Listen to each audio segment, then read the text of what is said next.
ಬಾಳಲೇಬೇಕೆಂದು. ನಿನ್ನೆ ಈಗಿಲ್ಲ, ನಾಳೆಯೂ ತಿಳಿದಿಲ್ಲ, ನೀನು ನೀನಾಗಿ ಬಾಳಲೇಬೇಕೆಂದು.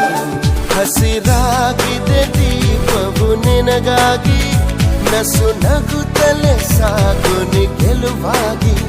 ಹೊಸ ತಂಗಾಳಿ ಹೇಳಿದೆ ಮೆಲುವಾಗಿ, ಈ ಬಾಳುಂಟು ಬಾಳುವ ಸಲುವಾಗಿ. ಕಿವಿ ಮಾತೊಂದು